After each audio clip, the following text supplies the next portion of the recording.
He was human. She was barren. Their child made the sky weep. Long before peace, before the first raindrop kissed the Valkari sands, war defined love and blood defined worth. But on the edge of extinction, beneath a storm-split sky, a forbidden union whispered something blasphemous: life. She was cast out, branded unworthy. He was a wanderer, chasing wreckage among ruins. And yet, from their brokenness, something impossible stirred. In the heart of a quake, while warriors screamed and blades clashed through firelight, she gave birth to a child not of war but of hope. The newborn sang. And as his voice rose, the sky broke open, and it rained for the first time in 1,000 years. But not everyone believed he was salvation. Some called him a threat. Under the pale breath of twin moons, the red sands of Oranos V danced like embers in the cold wind, whispering stories of old wars, broken promises, and things better left forgotten. A sickly glow clung to the horizon, casting jagged shadows across fractured stone pillars, remnants of cities swallowed by time and blood. Every gust of wind carried not only ash, but the memory of those who never made it home. Daren Locke stumbled forward, boots scraping across the scorched earth. His Terran uniform, once dignified, now hung in tatters, melted at the seams, stained with plasma burns that hadn't fully healed. His breath came in uneven rasps, heavy with dust and despair. Every muscle in his body screamed fatigue, but he kept walking because stopping meant being forgotten entirely. The Valkari were waiting. Massive, cold-eyed and armored in plates, etched with ancestral scars. They stood like statues carved from obsidian. Their eyes, reptilian slits of gold and green, gleamed under torchlight. Not a single one blinked as Daren was thrown to his knees before them, the weight of gravity pressing heavier here than on Earth, dragging him down like judgment. Borak, the High Warlord, stepped forward towering and coiled with sinew, his presence radiating control. His breath steamed in the desert chill, a living reminder of what the Valkari once were: conquerors, architects of bloodlines, zealots of legacy. "You survived the storm, Terran," Borak growled, voice like cracked basalt. "A pity. We prefer corpses to company." The others laughed a low, guttural chorus like stones grinding in a tomb. Daren remained silent, eyes steady despite the pain, watching the alien customs unfold with the detachment of a man who'd already made peace with death. Then came her. She was dragged into the light without ceremony, the clinking of her rusted anklets swallowed by wind. Cloaked in threadbare gray, hunched and silent, she moved as though the world had forgotten her and she had decided to return the favor. "This," Borak spat, "is Kaela, widow, infertile, broken, a hollow vessel no seed would claim. A gift for your final days, Terran. Use her, or discard her." Kaela did not flinch at his words. She didn't raise her head. Her hands, pale green with scaled patches dulled by neglect, were bound loosely, but it was clear she wasn't trying to flee. She stood still like a candle guttered long ago, waiting only for wind to finish what flame had started. Daren blinked once, slowly. His eyes met hers for the briefest heartbeat. Beneath the cowl, he glimpsed the faint shimmer of gold irises, dulled but not extinguished. Eyes that had seen war, loss, shame, and yethled something that refused to die. Borak sneered. "She is hollowed, Terran. You broken. Perhaps together you can rot in peace." They laughed again, but this time, Daren didn't hear them. There was a quiet hum in the air. Not from the torches, nor from the crowd, but from the stars themselves. Something in their orbit had shifted. A tension, invisible but undeniable. The kind that coils in the lungs before lightning splits the sky. In a world where blood buys legacy, Daren whispered under his breath, maybe love is the only rebellion left. He reached forward, not in dominance, not in pity, but with a trembling, open hand. Kaela didn't move, not at first, but her eyes flickered, her shoulders stiffened, and for a moment the wind seemed to pause, waiting to see if she'd take it. She didn't. Not yet. But she looked at his hand, and that alone, in a land where glances could mean death, was the beginning of something dangerous. Because in that silence between them, under twin moons and red sand, the universe held its breath. And the storm hadn't even begun. The wind whispered through the fractured bones of Oranos V, slipping past rusted metal spires and half-buried monoliths whose names no one remembered. Dust hung in the air like old breath, dry and uninvited, clinging to every surface, curling into the folds of time-forgotten debris. Daren's shelter, if it could be called that, was little more than a cracked hull of a broken escape pod nestled into the ruins of a collapsed archway, its control panel flickering dimly like a dying heartbeat. Inside, the air was thick with silence. Not peace, the kind of silence that feels alive, watchful, weighted. Kaela sat motionless in the shadow of the entryway, wrapped in the same threadbare cloak that had concealed her from the mocking flames of the Valkari torches. She had not removed it. She had not spoken. Not even to acknowledge the wound along her forearm, which seeped a slow line of dark green ichor where bone had kissed stone. Daren, slumped against the corner beside a salvage console, studied her carefully. His own ribs ached, his right arm still swollen from the crash, but he moved anyway, crouching beside her without threat. He extended a patch of sterilized cloth, soaked in a field-grade antibiotic. She didn't move. Not when he reached, not even when he touched her skin, and the cloth hissed against the heat of infection. He said nothing at first. Words felt too loud, too human. Instead, he placed a metal canister between them, twisted open its seal, and let the scent of rehydrated fruit and protein fill the cabin. His voice, when it came, was low, almost hesitant. This one's called mango, grew on trees that danced in the wind, real wind, not this. He slid the container toward her, still no reply. She didn't even glance down. Her eyes remained locked on nothing, as if staring through the wall, into a place only she could still see. He leaned back, let silence stretch its legs again. Later, he tried something different. He tapped the side of the panel and summoned an ancient Holachipa relic of old Earth, distorted with age but functional. The projection flickered to life in the dim air, casting wavering images of blue deep, endless blue, an ocean. Waves rolled in on unseen shores, carrying foam and storm and memory, the kind of water that sang lullabies to mountains and swallowed whole cities without regret. Kaela moved. It was barely more than a breathe-in imperceptible tilt of her head. But Daren saw it, a shift in her shoulder, the slightest lean forward. He watched as her hood dropped back just enough to reveal one pointed ear, the kind that curled delicately like carved obsidian, now rimmed with tiny scars, her lips parted, a whisper, brittle and dry. Why, so wide, so deep? The words were cracked like ancient stone, as if unused for years, but they were clear and they were real. Daren didn't smile, he didn't dare. Instead, he let the image drift into something calmer shores at sunset, waves lapping gently at worn rocks, children running along the sand, their laughter a ghost in the background audio. It's called the ocean, he murmured. Covers most of our planet, we never tamed it, still hasn't let us. Kaela blinked, once. Her golden eyes, dulled by silence and shame, held something a question she wasn't ready to ask. A pain she didn't yet understand, but it was there, a flicker.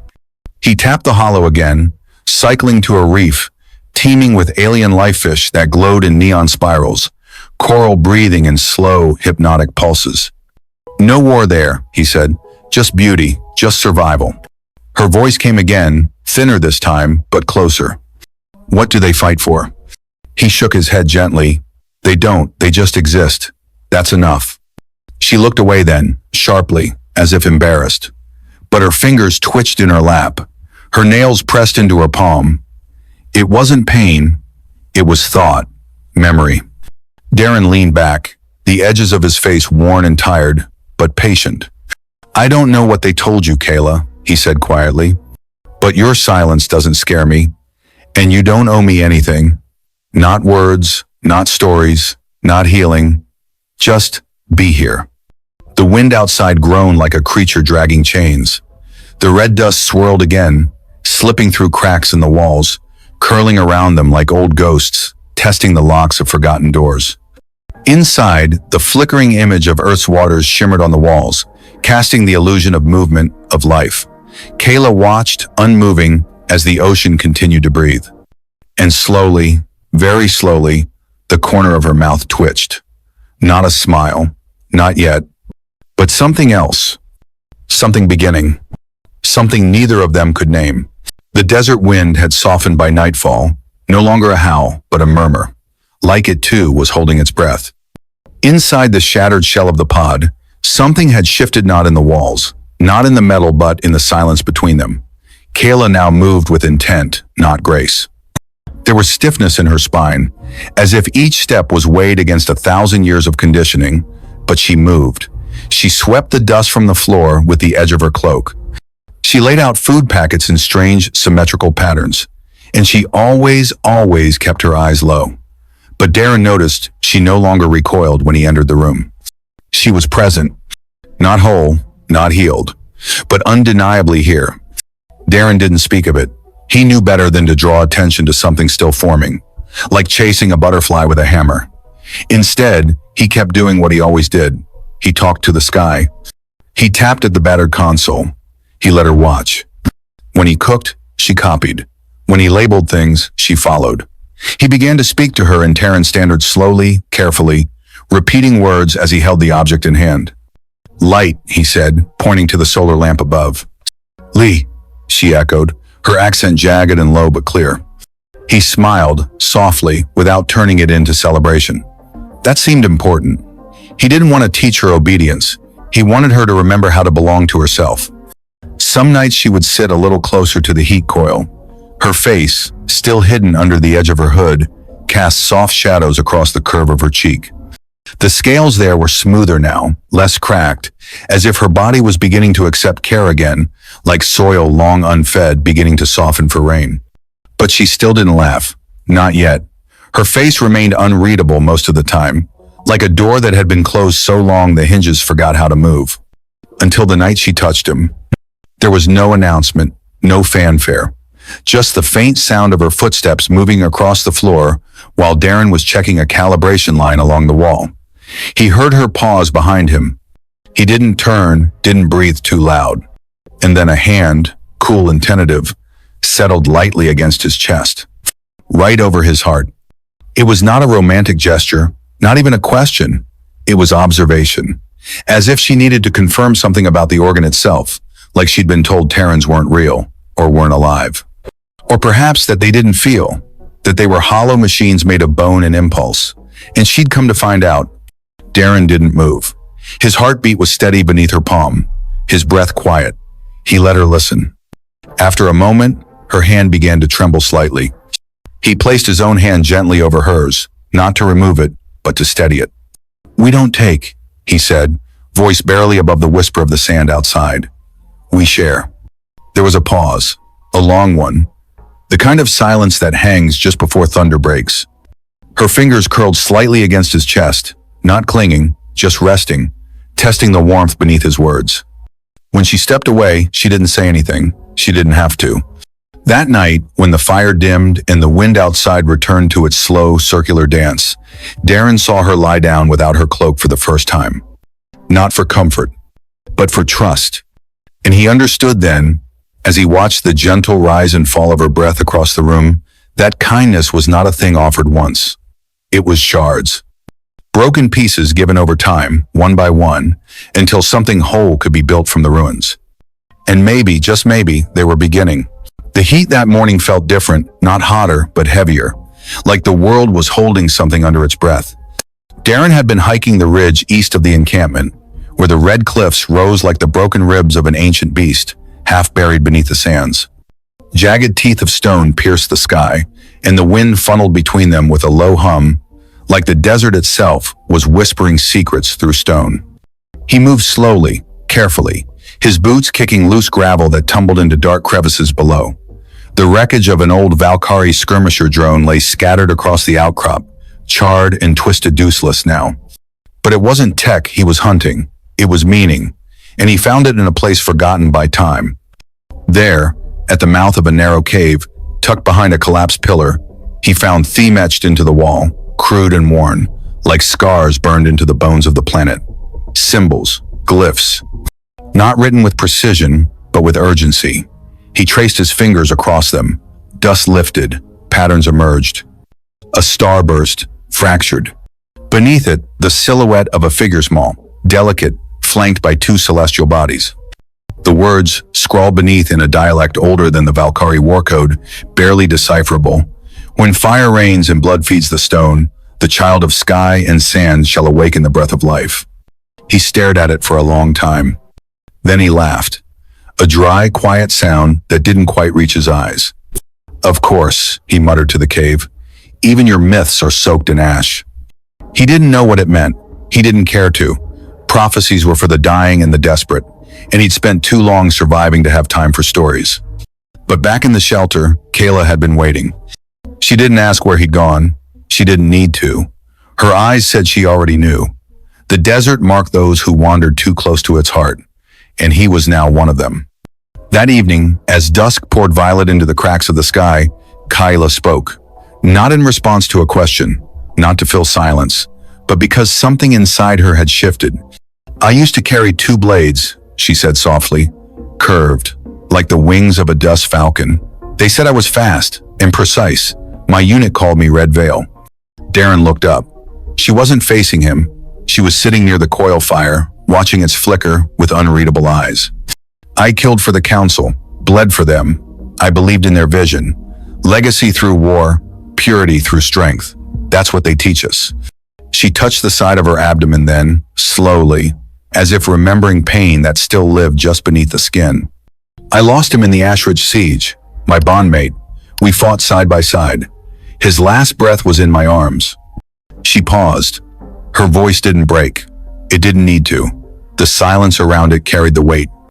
After I was tested, again and again, they said I was empty, that my grief had corrupted my line, that the war had taken more than my metit had taken my purpose. She turned then, meeting his gaze fully for the first time. If you cannot breed war, you are not Valkari. Daren didn't respond. What words could meet that kind of wound? Instead, he stood, walked to the edge of the shelter, where the wind brushed against his face like a long-forgotten memory. He looked out across the sands, glowing under the light of twin moons. She's not empty, he whispered, not to Kaela, not to the wind, but to something deeper. The stars, the earth. Whatever ancient force had written that prophecy in stone, because something was coming. And somehow, without knowing how or why, he sensed that Kaela was not a footnote in a dying culture's tale. She was the beginning. The moons hung low that night, swollen and silver, casting their twin reflections across the battered hull of the shelter like watchful eyes. Beyond the walls, the dunes whispered secrets only the stars understood. The fire inside crackled softly, throwing restless shadows against the metal. Daren sat near the heat coil, half asleep, cradling a flask of lukewarm water, his thoughts drifting like the wind outside, slow, endless, full of silence. Kaela stood a few feet away, motionless in the dim light, as if carved from stone, but her eyes were wide open, catching every flicker of flame, every tremble of breath that left his lungs. She had not spoken in hours, not since he returned from the caves, dusty and distant, distracted by glyphs he wouldn't admit had shaken him. She moved without a sound, stepping forward through the wavering firelight until she stood before him. The moment stretched, delicate, uncertain. Is touch, she asked, her voice a bare thread in the dark, always gentle for your kind?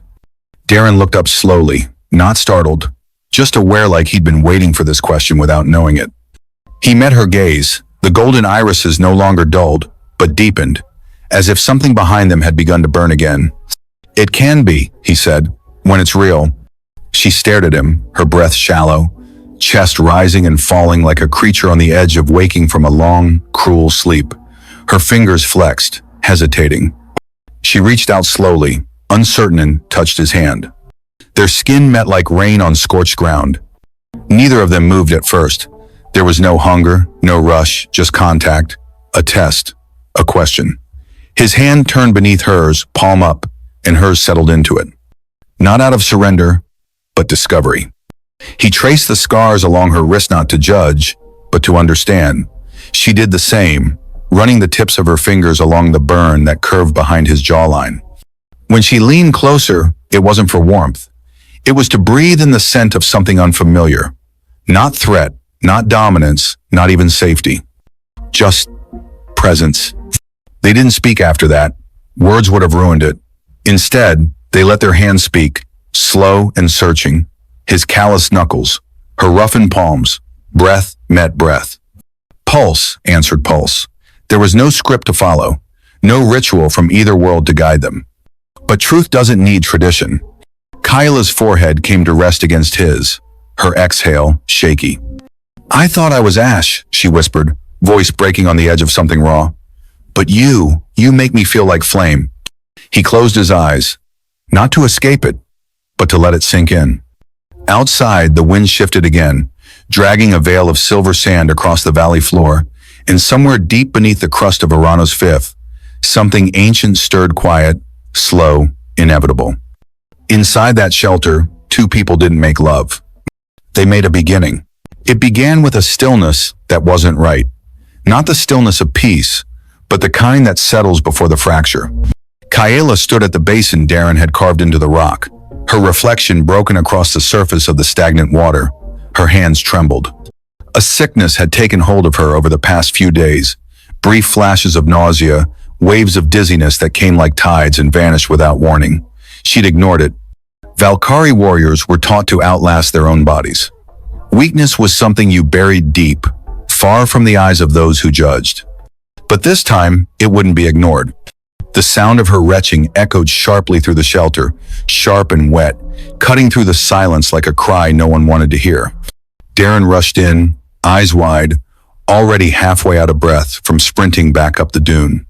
She was on her knees, braced against the wall, her fingers pressed into the grit as if trying to hold herself to the world. He crouched beside her, touching her back gently. She didn't flinch, but she didn't look at him either. Her skin had gone a shade paler, the golden undertone muted by fear. I've been sick, she said, voice rough. But it's not a virus, not poison, it's different. Daren steadied her, guiding her to the cot, then reached into the old crate beneath his bunk. The handheld scanner hummed faintly in his grip, the screen cracked but functional. He calibrated it to medical-modeled Terran tech, not made for Valkari biology, but adaptable. Kaela lay still, eyes fixed on the ceiling, lips slightly parted. As the device passed over her abdomen, a soft light flickered. Then a sound barely audible at first. Rhythmic, familiar, ancient, a heartbeat. Her breath hitched, not just from surprise, from terror. No, she whispered. No, that's not possible. Daren didn't speak. He watched the scan cycle again. The same pulse, steady, real. I can't, she sat up too fast, gripping the edge of the cot. I'm barren. They said it. They made me believe it. Tested me. Again and again. Said the war hollowed me out. I was ruined. He knelt beside her, holding the scanner loosely at his side. Then how do you explain the heartbeat? She turned to him slowly. Her eyes were wide, but they weren't filled with joy. Not yet. They were filled with disbelief. Panic. The kind of fear born not from the unknown, but from being told your entire life that something is impossible, and suddenly, it breathes inside you. It's wrong, she said. It's not natural. Daren shook his head. Number just rare. She looked at him, her face a storm of questions she couldn't yet voice. I think, he paused, choosing his words carefully. Your body rejected war, born life. Trauma leaves, echoes, damage. But this, what we shared it, wasn't war. It wasn't domination. It was peace, consent, connection. Kaela blinked. Her fingers slid across her stomach, pressing in gently, as if trying to sense the truth beneath her own skin. I didn't think anything could grow in me again, she murmured. Maybe it couldn't, Daren said, his voice low, steady. Until now. She sat there, silent, as if listening not to him, but to something deeper. A memory, maybe. A possibility. Her hand remained against her abdomen, and in the flickering light, she looked less like a warrior and more like something reborn. Not because of the child, but because of what it meant. Hope. Not for a nation, not for prophecy, but for herself. And that, in all its quiet defiance, was the miracle no one had expected. The storm didn't begin in the sky. It started in whispers. Low voices, sharp and venom-laced, slithered through the cracks of the encampment like poison gas rumors that caught fire faster than brush in the sun-blasted canyons. By the time the Valkari Council convened, there were no secrets left. Eyes followed Kaela wherever she walked, narrowed with contempt, flickering with something colder than hate betrayal. She had become the center of a storm that hadn't touched her skin yet, but it would. Inside the council chamber, where ancient banners hung like dried husks from an era long devoured by war, the air felt electric, a tension charged with centuries of bloodthirst masquerading as tradition. The voices rose until they became a chorus of fury, echoing against stone walls with the sound of a ritual too familiar to question. She pollutes our bloodline with Terran filth. Borak's voice cracked through the room like a thunderclap. His bulk moved with purpose, armor plates clicking like the jaws of a predator long starved. His eyes burned not with confusion, but certainty. The kind of rage born from fear dressed as honor. She was deemed barren, he growled. Now she carries this aberration? It's no child. It's corruption. It must be purged before the infection spreads. He raised a clenched fist, and every warrior in the room answered with a guttural hiss, unified by madness disguised as loyalty. Their teeth bared, their spines coiled for violence. And yet, in the center of that storm, Kaela stood alone. No armor, no weapon, just her breath and a truth too old to be taught. She looked Borak in the eye, unflinching. "I've run my whole life," she said, voice steady, every word a blade. "Not now." The chamber fell into stunned silence. Outside, the wind howled. The sky had turned. What once shimmered in desert calm now roiled with unnatural energy clouds, thick as bruises, boiling black over the ridgeline. A tremor split the ground beneath the camp, just subtle enough to question if it had truly happened. But those who remembered the old stories felt something shift in their bones. Daren stood beside her, silent, hand resting near his sidearm but not reaching for it. His strength wasn't in the weapon. It was in the way he didn't leave her side, in the way he didn't suggest they run. Then came the fire. Not from the council's torches, but from the sky. Streaks of red bled through the heavens like veins ripped open by the gods. Meteors screamed across the black, crashing into distant dunes with a violence that sent shockwaves across the valley floor. The earth groaned beneath their feet, not in pain but warning. Borak's face paled, not in fear of the woman before him, but of the words echoing in the back of every Valkari mind. When the sky bleeds fire and the earth shudders, a child of two worlds shall awaken the rain. The prophecy, the forgotten one, the one whispered by elders now considered mad, the one dismissed as fairy tales told to dying children. And nowhere it was. Kaela reached down, placed her palm flat against the dirt, eyes never leaving Borak. "Feel it," she said. "Even the world knows what's coming." The room held still, caught between dogma and doubt, between fear of the unknown and the knowledge that it had already arrived. Borak stepped forward, lifting his war blade, voice shaking beneath the weight of his fury. "There is no prophecy," he spat. "There is only strength." But his words no longer echoed with certainty, because above them thunder rumbled. The sky wept flames. And somewhere, beneath Kaela's ribs, a new heartbeat pulsed, not just with life, but with something older. Something the Valkari had tried to erase. Something that would not be silenced. Not this time. The ground split before the scream. Not Kaela's. The earth's. A sound like stone cracking beneath the weight of a buried god tore through the night as the sand shifted, roared, and heaved.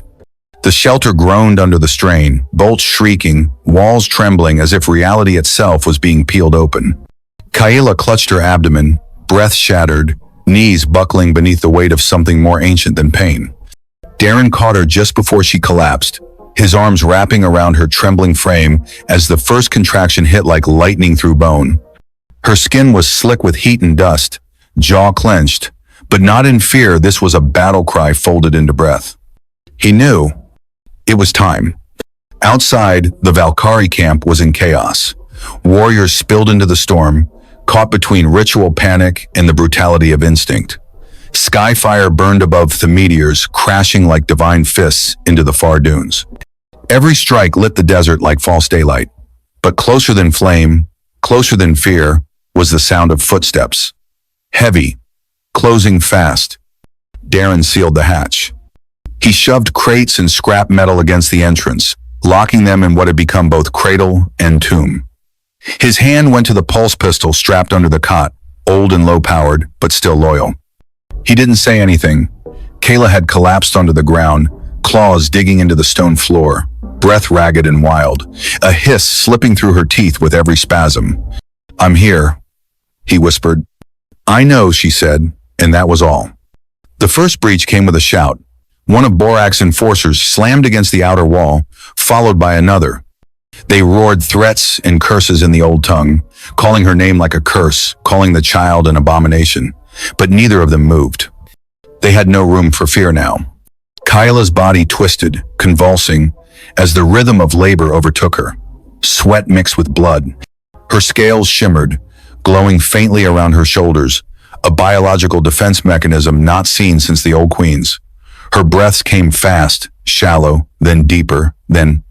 A sound unlike anything else filled the room. Not her scream, the child's cry. But it wasn't a cry. It was music, a note so clear, so sharp, that the air itself vibrated with it. A harmonic resonance that echoed in the bones, humming through the walls like a lullaby sung by the stars. The light shifted. Daren, breathless, blinked through sweat and dust and saw the newborn in Kaela's arms. Small, fragile, covered in amniotic light and trembling wonder. His skin shimmered with faint bioluminescent lines, glowing like river paths under moonlight. His eyes, when they opened, were golden Valkari, but shaped like Daren's hybrid. Whole. Alive? Kaela looked down at the child as if seeing herself for the first time. Not the warrior, not the widow, not the exile, but the mother. And the song continued. It wasn't coming from a voice. It came from his body, his core, as if his very heartbeat translated into frequency. The walls vibrated gently. Outside, the screams stopped. And then, a sound no Valkari had heard in generations. Rain. Soft at first, then heavier, then relentless. Real water, not the acrid mist that sometimes bled from toxic clouds. This was clean, sweet. It hit the roof like forgiveness, poured through cracks like absolution. And for the first time, even the hardened warriors at the door did not strike. They dropped their weapons. They listened. Kaela pressed her lips to the child's forehead, and when she looked up, there were tears in her eyes, not from pain, but something deeper, something healed. Daren stood at the door, pistol lowered, eyes wide. They had not just survived the storm, they had become the reason it ended. The desert didn't know what to do with the rain. It pooled in the scars of ancient craters, trickled down cracked obsidian ridges, bled into the bones of a land long denied softness. The sky, no longer screaming, wept instead steady, cleansing, relentless. And in the center of that trembling world stood Kaela. Her hair clung to her cheeks, soaked and wild, her armor discarded, torn cloth clinging to skin, still pulsing with the ache of labor. In her arms, wrapped in heat and heartbeat, the child glowed faintly soft lines of bioluminescence, tracing his limbs like forgotten constellations rediscovered.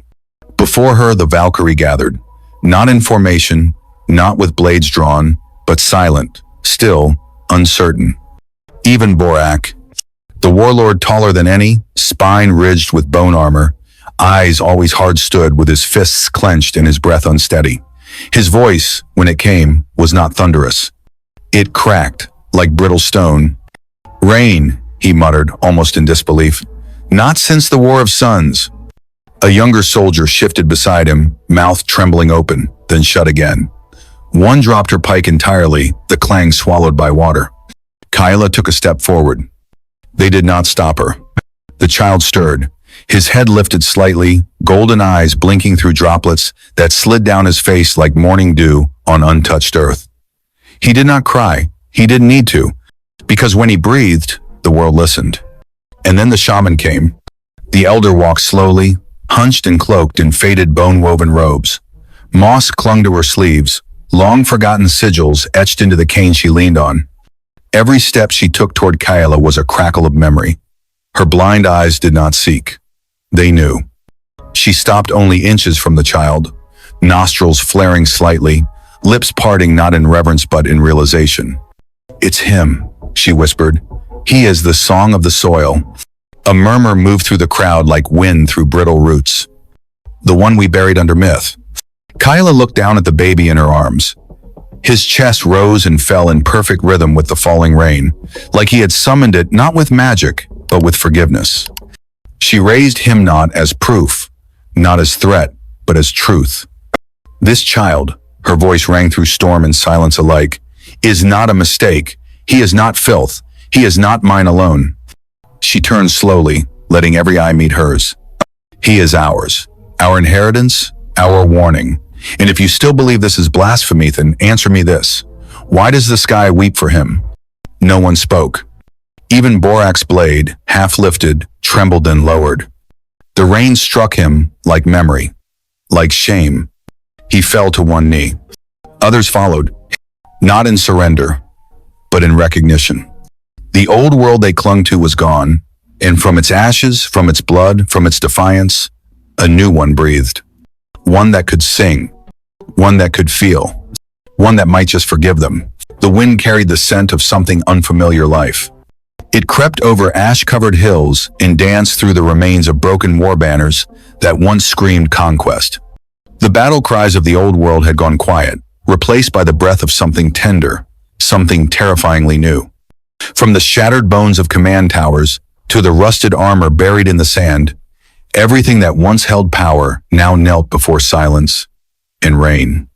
Borak stood unmoving as the storm washed over him. The great warlord, once the executioner of empires, now stripped of title, of meaning, his armor clung to him like regret. Cracks split across his shoulder plates, his ceremonial crest torn, faded with rust and shame. The water ran over his face, but could not carry away the weight behind his eyes. He didn't speak. There was nothing left to justify, no blood left to spill that would undo what had been sung into existence. He turned without a word, stepping barefoot through the mud.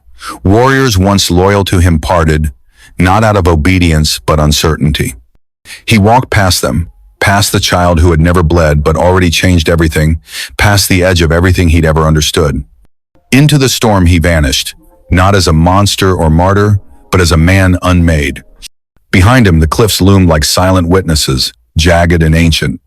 There Kaela stood, the child wrapped tight against her chest, his glow faint beneath the woven shawl. Her posture bore no armor, no shield but strength pulsed in her still. Beside her, Daren stood tall, boots soaked, gaze fixed on the horizon that now shimmered with mist and possibility. They did not speak for a long while. The ocean below roared not in rage but in rhythm, as if even it had been stirred from its old indifference. Then Kaela broke the stillness. What now? Her voice wasn't trembling. It didn't need to be loud. Daren looked at her, then at the child between them, his fingers curled loosely, a faint light pulsing from his veins, golden eyes half-lidded as he hummed a tune too, ancient to belong to either species. We raise a son, Daren said, who belongs to both stars and soil. Kaela blinked slowly. Something inside her, long silent, stirred. Not the fire of vengeance, not the echo of war but warmth. She exhaled, and it came out steady. They stepped forward together, their silhouettes swallowed by the rising mist. Each footfall into the unknown pressed into damp stone, leaving behind a trail of something impossible. Behind them, something shifted. A breath of song, too soft for language, trembled from the child's throat, more vibration than melody, more memory than sound. And from the cracked dirt behind them, where even desert shadows dared not root, flowers bloomed. Not in rows, not in order, but wild, defiant, radiant, glowing at the edges, humming with the same resonance as the child's voice, like the ground had remembered what it was to feel wonder. Some watched from afar, some knelt, some ran. But none would ever forget the moment life returned. Not through conquest, not through dominance, but through love carved from ruin. And far above, where once only storms brewed, light broke the clouds. A new storm had come. But this time, it carried seeds. And so the child of stardust and sand, born in fire, cradled in love, became more than a prophecy, became a reckoning. The sky remembered rain, the soil dared to bloom again. But in the hearts of some, fear still festered. The old world didn't vanish. It watched, waiting, sharpening its knives in the dark. Because when a child is born between two worlds, he might just be destined to save both, or destroy them. What if this was just the beginning? What if their child isn't the only one? And somewhere beneath another dying sun, another story stirs? Subscribe to Alien Chronicles, where secrets are never buried for long, and the stars always whisper something new.